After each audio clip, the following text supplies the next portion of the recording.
राधे राधे। क्या आपने कभी गौर किया है, हर दिन जब हम रसोई में खाना बनाते हैं तो हमारी नजर बस स्वाद पर रहती है, पर क्या कभी सोचा है कि हमारा एक छोटा सा काम लक्ष्मी माता को रुष्ट कर सकता है?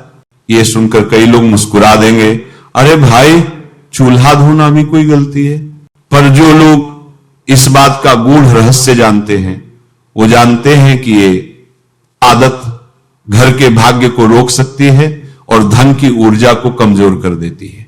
कहते हैं घर की रसोई घर की लक्ष्मी का निवास स्थान होती है और चूल्हा वो उस स्थान का हृदय होता है जहां से अन्न, ऊर्जा और जीवन का संचार शुरू होता है।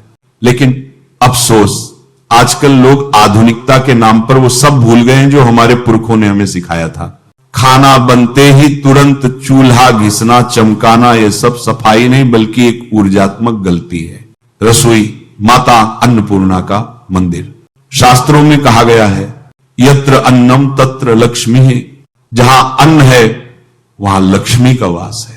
रसोई को इसलिए मंदिर की तरह माना गया है, जैसे मंदिर में पूजा के बाद दीपक तुरंत नहीं बुझाया जाता, वैसे ही रसोई में खाना बनने के बाद चूल्हा तुरंत नहीं धोया जाता। इसका कारण सिर्फ परंपरा नहीं बल्कि ऊर्जा विज्ञान भी है।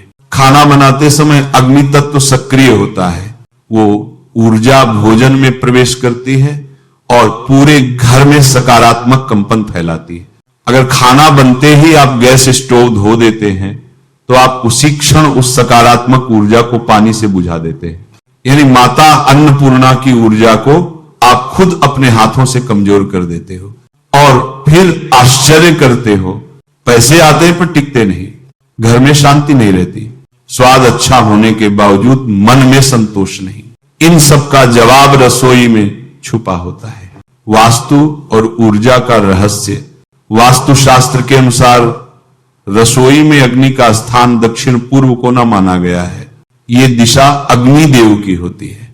यहां की ऊर्जा बेहद संवेदनशील होती है। अगर आप खाना बनने के बाद तुरंत चूल्हा ठंडा करने की कोशिश करते हैं तो आप अग्नि तत्व की लय को तोड़ देते हैं। इससे घर के भीतर की पोषण ऊर्जा कमजोर हो जाती है। वास्तु में इसे अन्न दोष कहा गया है। और ध्यान दो, अन्न दोष केवल खाना फेंकने से नहीं होता बल्कि अन्न बनने के बाद उसकी शक्ति को अनादर से नष्ट करने से भी होता है। इसीलिए पुराने समय में रसोई में दीपक जलाया जाता था, तुलसी का पत्ता रखा जाता था और चूल्हा अगले दिन सुबह तक वैसे ही छोड़ा जाता था ताकि ऊर्जा रात भर स्थिर रहे। आधुनिक दृष्टि से समझो, अगर आप इसे धार्मिक बात मानकर नजरअंदाज कर रहे हैं तो थोड़ा वैज्ञानिक रूप से समझिए। खाना बनाते समय गैस की गर्मी से रसोई में थर्मल एनर्जी बनती है। ये एनर्जी हवा में फैलती है और भोजन को स्मूथ डाइजेस्टिव फ्रीक्वेंसी देती है। यानी भोजन सिर्फ शरीर नहीं मन को भी शांत करता है। अब जैसे ही आप खाना बनते ही पानी से गैस धोते हैं, आप उस ऊर्जा को अचानक ठंडा कर देते हैं। परिणाम नेगेटिव वाइब्रेशन जो धीरे धीरे पूरे घर में फैलने लगती है। यही कारण है कि कई घरों में सब कुछ ठीक होते हुए भी मन अशांत रहता है, घर में अनावश्यक बहस होती है और मानसिक थकान का माहौल बन जाता है। शास्त्रों का मत गरुड़ पुराण में कहा गया है, अग्नि पूजनम नित्यम अन्नपूर्णा प्रसन्नता हेतु। अर्थात जो व्यक्ति अग्निदेव की आदरपूर्वक सेवा करता है उसके घर में माता अन्नपूर्णा सदैव वास करती है। और अग्निदेव की सेवा का अर्थ केवल यज्ञ नहीं है, रसोई में अग्नि को सम्मान देना भी उसी की पूजा है।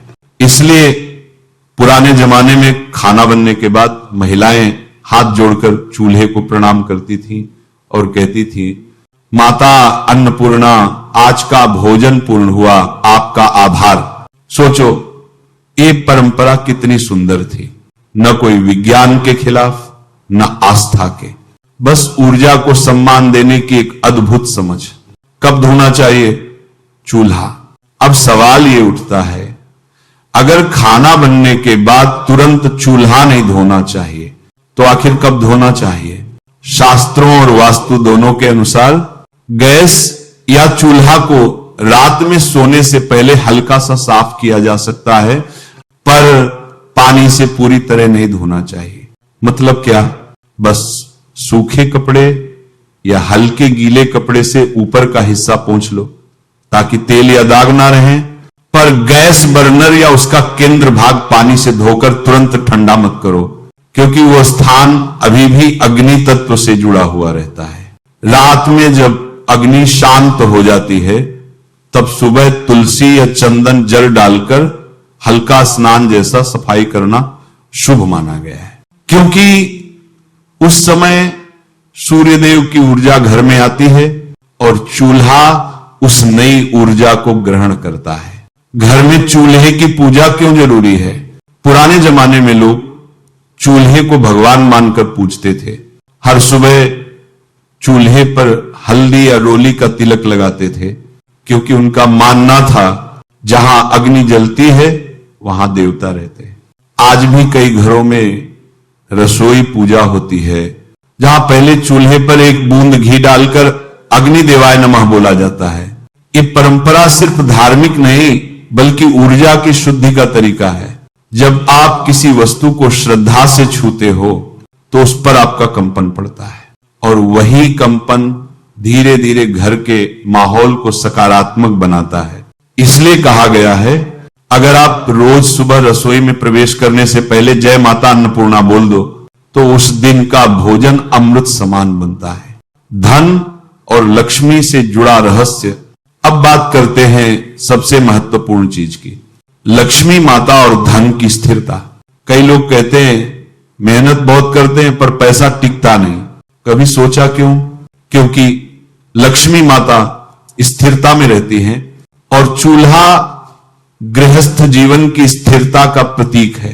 अगर आप हर दिन चूल्हे की ऊर्जा को पानी से बुझा देते हैं तो लक्ष्मी माता के आने का मार्ग खुद बंद कर देते हैं। याद रखो, धन का स्रोत केवल नौकरी या व्यापार नहीं, धन का स्रोत सकारात्मक ऊर्जा है, और वो ऊर्जा वहीं से शुरू होती है जहां अन्न बनता है। इसलिए जब भी खाना बनाओ, रसोई में अच्छा भाव रखो, मन में प्रसन्नता रखो, क्योंकि क्रोध, चिंता और अशांति का भाव उसी अन्न में चला जाता है। जो व्यक्ति खाना बनाते समय शिकायत करता है वो अन्न को दूषित करता है, और जो व्यक्ति कृतज्ञता से अन्न बनाता है वो अपने घर में लक्ष्मी को आमंत्रित करता है। छोटी छोटी बातें बड़ा असर। एक, खाना बनाते समय मन में भगवान का नाम लो। 2, पहला रोटी का टुकड़ा गाय के लिए या पक्षी के लिए रखो। 3, रसोई में झाड़ू कभी उल्टा न रखो। 4, रात में रसोई में झूठा बर्तन न छोड़ो। 5, खाना बन जाने के बाद गैस पर थोड़ा समय दें, तुरंत पानी न डालें।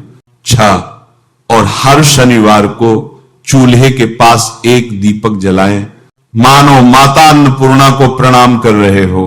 इन बातों से घर में अन्न दोष, वास्तु दोष और मानसिक तनाव खत्म होने लगता है। घर में धीरे धीरे स्थिरता आती है और बिना किसी जादू के लक्ष्मी का वास अपने आप टिक जाता है। आधुनिक ऊर्जा दृष्टि से रहस्य। अब बात करते हैं उन लोगों की जो कहते हैं ये सब अंधविश्वास है। तो सुनिए, ये अंधविश्वास नहीं, ऊर्जा विज्ञान है। हर चीज एक कंपन है, हर वस्तु एक फ्रीक्वेंसी पर काम करती है। जब आप गैस जलाते हैं तो फायर एनर्जी को सक्रिय करती है, और जब खाना बनता है तो फायर एनर्जी धीरे धीरे हार्मोनाइज होकर वार्म पॉजिटिव एनर्जी में बदल जाती है। अगर आप खाना बनते ही पानी डालकर धो देते हैं तो आप उस ऊर्जा को अचानक शॉक देते हैं, और वो शॉक घर के वातावरण में एक माइक्रो नेगेटिव करंट पैदा करता है। वैज्ञानिक शब्दों में इसे थर्मल शॉक इम्बैलेंस कहते हैं, लेकिन आध्यात्मिक भाषा में ये ऊर्जा का असंतुलन कहलाता है। तो फर्क बस शब्दों का है, भाव तो एक ही है। ऊर्जा का सम्मान करो। एक बूढ़ी अम्मा की सीख। एक बार एक युवक ने अपनी मां से कहा, मां तुम हर रात चूल्हे को क्यों नहीं धोती, गंदा लगता है। अम्मा मुस्कुराई और बोली, बेटा ये गंदगी नहीं, ये माता अन्नपूर्णा की उपस्थिति है। जब तक वो यहां हैं घर में अन्न की कमी नहीं होगी। वो युवक मजाक में बोला, ये कैसी बात हुई मां?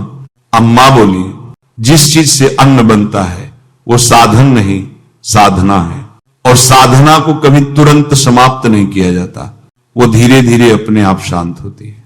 सालों बाद वही युवक समझ गया कि मां की बात कोई अंधविश्वास नहीं थी, वो ऊर्जा, श्रद्धा और स्थिरता का रहस्य थी।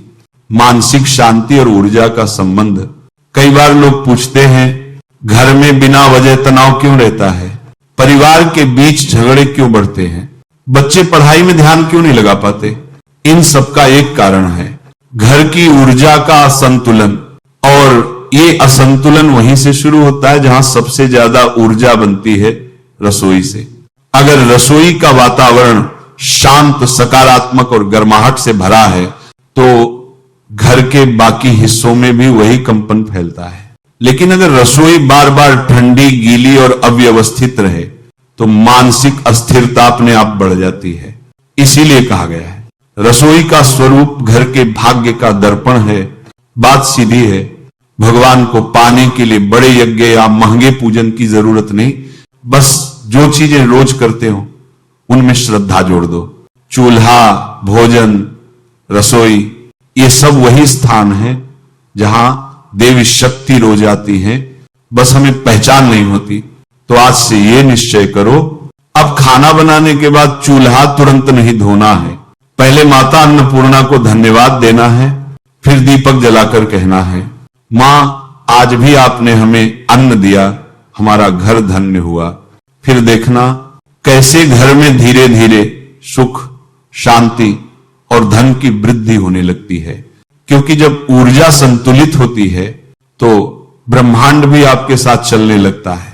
रसोई सिर्फ खाने की जगह नहीं, वो घर की आत्मा है। उसका सम्मान करोगे तो भगवान खुद तुम्हारे घर भोजन करने आएंगे।